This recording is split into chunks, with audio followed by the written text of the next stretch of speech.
Hi everyone. I'm going to speak to you briefly about Robert Louis Stevenson, the author of Jekyll and Hyde, a bit about the context of his life, a bit about who he was, what made him tick, and also, most importantly, why he wrote Jekyll and Hyde, and what his intentions were, why he wanted to write that, and some important stuff that we can put into our essays, I think, and making sure that we are making it relevant to our GCSE as well. So I'll split this video into two. First part, a little bit about him as a man and who he was, and then the second part, more specifically, about him writing Jekyll and Hyde. So, on a basic level, he was born in 1850. He was an only child. His parents were well off. His mum was worked in higher education. His father was an engineer, and his father wanted him to be an engineer as well. But he always had writing in him. He always wanted to be a writer.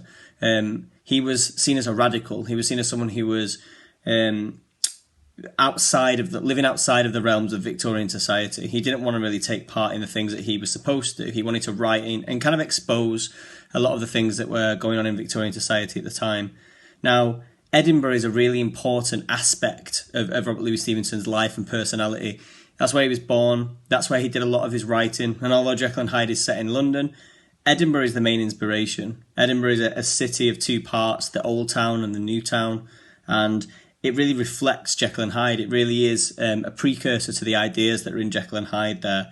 Now, as he was growing up, and essentially what led to his death, were these respiratory problems, which plagued him forever. He was very, very ill. He was mollycoddled by his mum and dad. He had a nanny who used to read him bedtime stories at night, ghost stories, bogey tales that were seen massively as an inspiration on his writing. So she was very important to him. Now, she was called Alison Cunningham, by the way, if we want to be really specific about that. Now, he was prone to nightmares and visions. He was on a lot of drugs to make him feel better at the time when he was really, really ill. And he would constantly be having these really sort of like... They say that he wrote Jekyll and Hyde in a white heat. He was writing these things in a fever. So you imagine the horrible stuff you dream about when you're ill. This is all the stuff that went into his writing when he was writing Jekyll and Hyde. Now, the word used was a delirium. He wrote in a delirium, a delirious state. Now, he did actually go on to describe himself as two people, which is interesting for what we're writing about.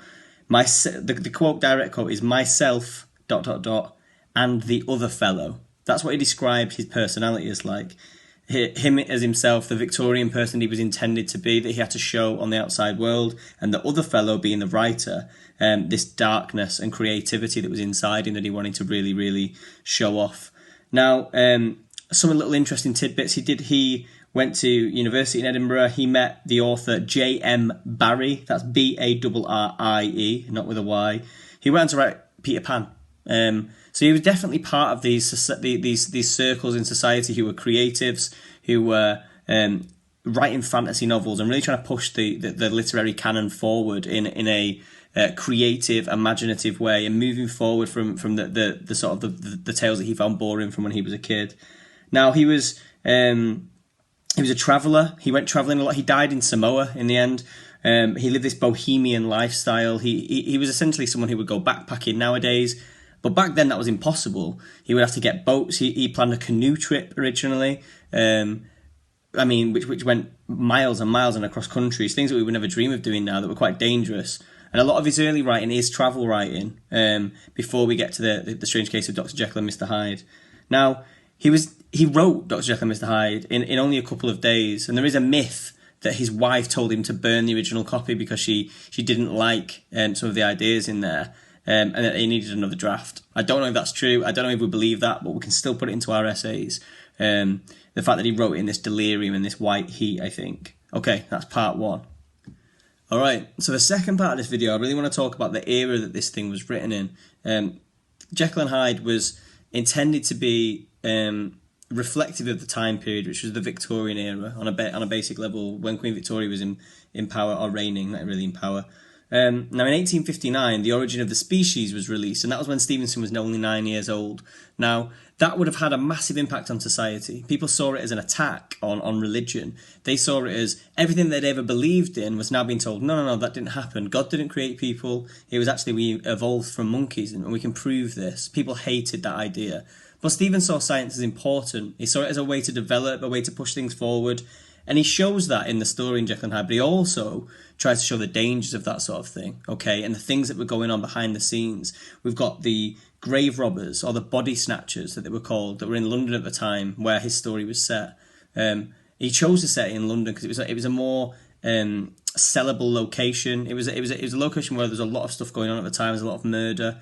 He'd seen a house that reflected what he wanted to be Dr. Jekyll's house, with the front door and the back door and the secret entrance. He wanted to set it in London, and it's important as a character. It, again, like Edinburgh, has these two sides to it. He did say, there's a few nice quotes from him here. He said that life is monstrous and writing is rational.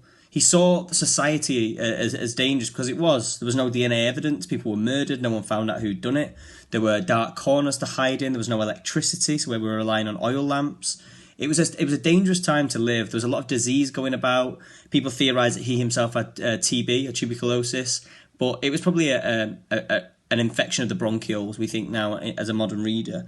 But he was constantly ill, and he didn't really feel like he fit in. He was a rebel. He was a radical. He was a bohemian sort of character. Someone that I really look up to as a writer. I think he was very, very influential and very, very different.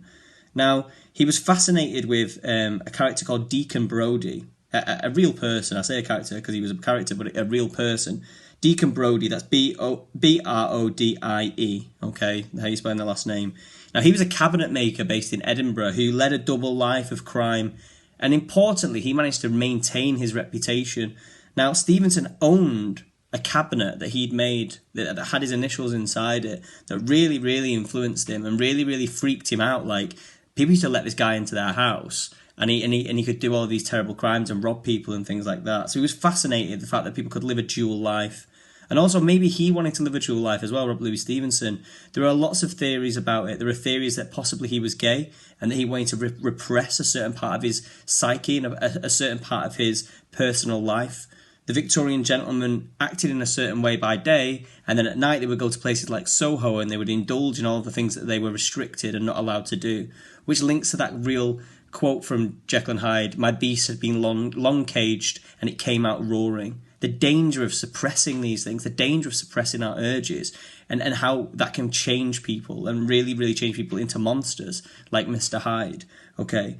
Now, we've spoken a little bit before about him writing it in this white heat and writing it maybe in one draft. And the fact that he wrote in something that he called a brownout, which he was just completely like knocked out by these drugs that he was taking. He was seeing all sorts of mad things. Now, again, it's important to remember he was popular and successful. He was like J.K. Rowling successful in his day. He sold 40,000 copies of his book, Jekyll and Hyde, when it came out. He was a bestseller. So it was really, really influential. And I think we still see it now in popular culture. And you might want to talk about this in your essays and talk about popular depictions of Jekyll and Hyde sort of characters.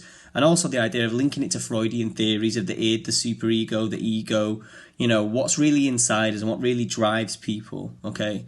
And that's really what Stevenson was into, and that's what he was trying to talk about in Jekyll and Hyde. Hopefully that was helpful.